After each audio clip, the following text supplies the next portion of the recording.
Order! Order! You are an incorrigible delinquent at times. Behave yourself, man!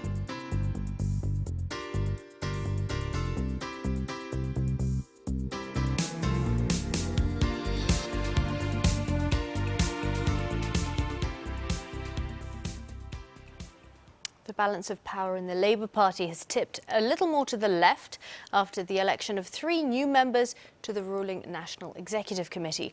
All 3 were from the Corbyn supporting campaign group Momentum, including the group's leader John Landsman, who said the result was a, quote, victory for 21st century socialism. Our political correspondent Lewis Goodall reports.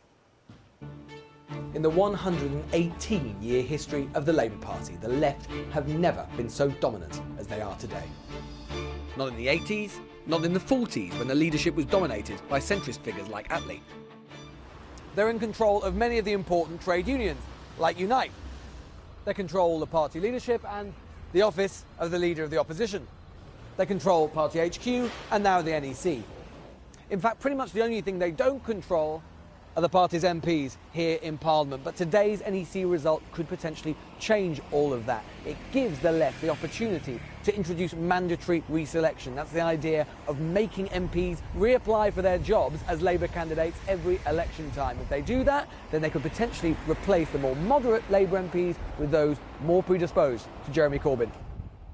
Centrist MPs are already worried. As Chris Leslie told me today, this is another step away from a broad church towards command and control by Jeremy Corbyn's Momentum. And that's not all. One of the new NEC members, John Landsman, wants power for making policy taken away from MPs and given to the party members. I certainly think we need to make use of digital democracy, and in fact we at Momentum are going to make use of digital democracy in the way we're going to consult about the changes in the party that we want to see for this democracy review.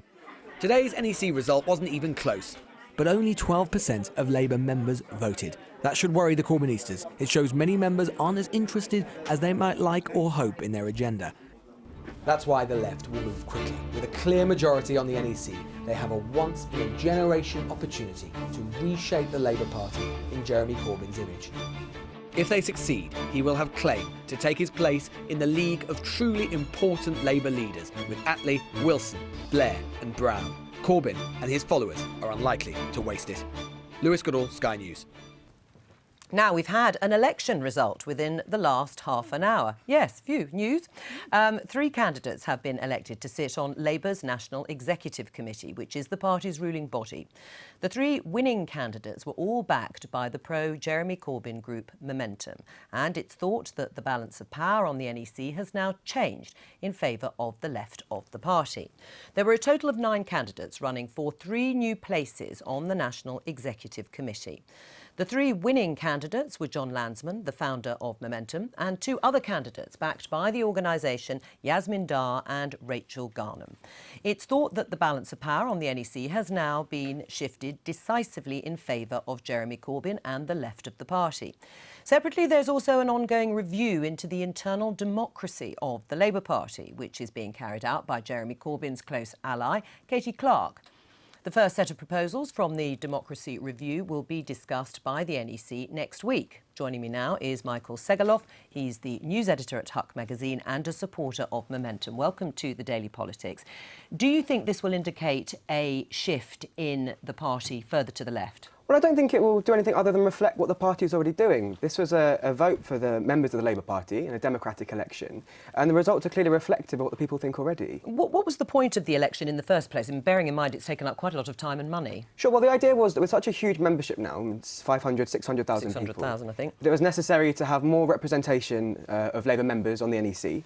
That's something that seemed to be important to people on both sides, all sides of the party, I should say. Right. Do you accept that, Emma? Oh, absolutely. And the Labour Party has always been a broad church. And I have to say, I think that we have more unity of purpose, i.e. getting this government out of office, than we have done for quite some time. And the election brought people together. I had people helping me in Wolverhampton from across the spectrum of the Labour Party, and we all get on extremely well, and we all have a single mission, and that is to have a Labour government in this country rather than a wretched Tory government. And so you're happy that it is reflecting the membership at large?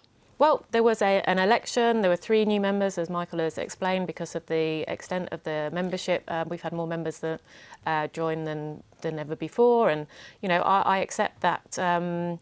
These people have won places on the NEC. They're 3 out of 39 places, by the way. So, let's not over-egg the pudding. I know that the media likes to always shine a light on the Labour Party and its elections. So you don't think it'll have a significant impact then? Well, it remains to be seen. But I do think that we, as I said, have a unity of purpose that perhaps we didn't a year ago. And I think that is only a good thing. Right. Is it something to cheer about in your mind that there are more people who are very much behind Jeremy Corbyn's view and vision for the Labour Party?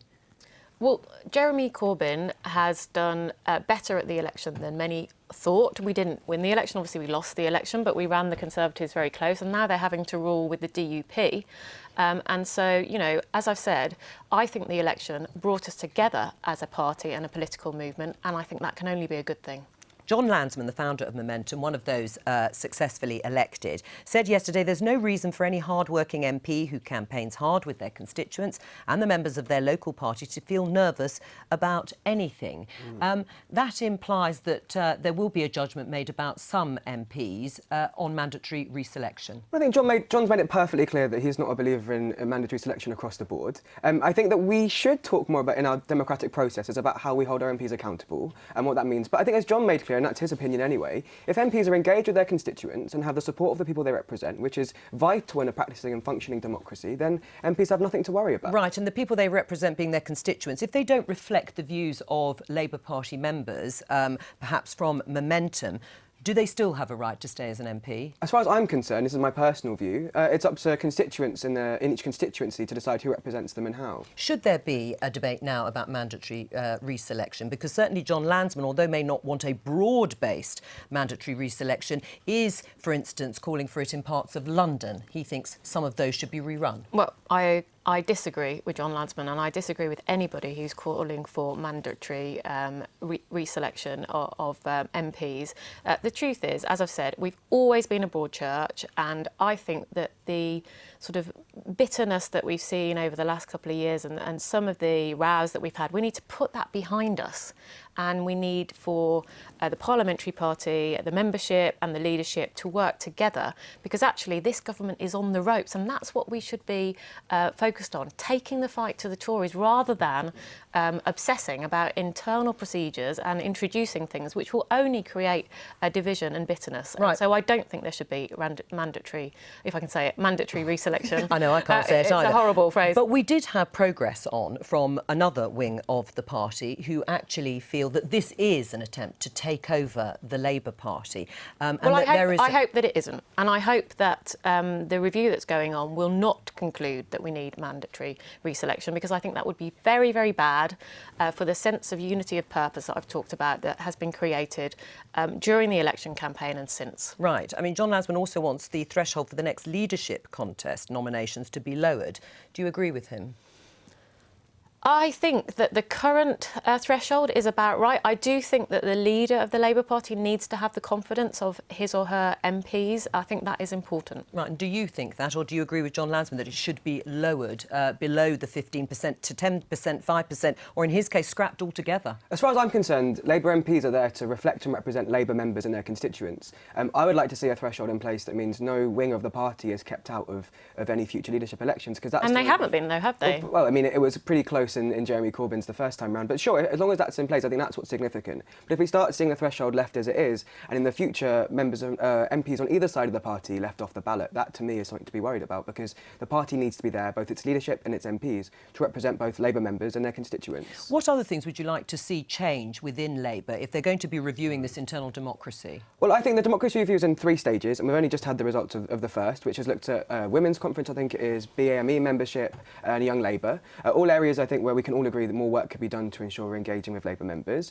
The second and third parts, I don't know what's to be seen here. As far as I'm concerned, the 600,000 members that Labour now have need to have more of a say in the way the party functions, whether that be in policy, whether that be in selection of their MPs, whether that be in the community engagement that's done around the country. And the more we have of that, the better. And that's what I think this review will see. But what's more important to note is whatever happens in this review won't be signed off by Jeremy Corbyn and Katie Clarkey and Ian Lavery. It'll be going to Labour Conference next year, and the membership, once again, the most representative body that we have is Labour Conference. That will decide what happens next. The Tories have a lot to learn, don't they, about swelling the ranks of their membership, bearing in mind, although we can't get a clear figure, the Tories have probably fallen well below 100,000 members. Well, I think, without doubt, Brandon Lewis has been very clear coming in as new party chairman. That's one of his focuses, is to really grow that base. But I think also something we've seen with this Labour is that you've brought in people who've been activists for you into the membership, which is something that, certainly I have hundreds of people who are activists with me in Northumberland, but probably only 100 of them are actually party members. It's not something that perhaps if you're minded to support Conservative causes, you feel the need to be part of the party in order to be part of it and support it in many different ways. But what's so interesting is in the North East, and, personally, I'm, not a great fan of the hard left of Labour, and I would support a balance within seeing the Labour Party. I had many hundreds, if not thousands, of people voted for me in the North East, Labour voters who are really not supporting the Jeremy Corbyn project, and that for me tells me something about how you need to carry on if you're serious about taking us on. But I think the reality is that voters are frightened by that hard left position that Jeremy Corbyn and John McDonnell are driving forwards. Well, we took Canterbury from the Tories. Nobody saw that coming, did they? We took many seats from the Tories that were not predicted, and so I think the Conservatives need to reflect on that. Thank you very much. Thank you for coming in. Just before the break, I shouldn't really because we're over, but Labour MPs, the NEC has got 3 new members, hasn't it? Hard left. That's right. So Jeremy Corbyn has now got a majority, quite a clear majority. They are not all hard left in John Lansman is in his majority. John Lansman's not the sectarian figure he was in the 1980s. Right. Momentum is given superhuman powers it does not really have, but they did win these 3 extra seats, and the Times is it's almost just PR for Momentum, making it so powerful when it's not. Get the rules changed. John Lansman believes in automatic reselections for all Labour candidates and MPs, so that will mean the moderates, there'll be a purge of the moderates, blood everywhere. He hasn't got support for that yet. He'll get it. Jeremy Corbyn has got real control, hasn't he, over members and over the NEC, over the unions, but not necessarily the more moderate MPs. Do you think that might change? It's the members who've got control because they've elected people on the NEC. They elected Jeremy Corbyn. It's not really the other. It's not from top down. It's bottom up now. But you're quite right.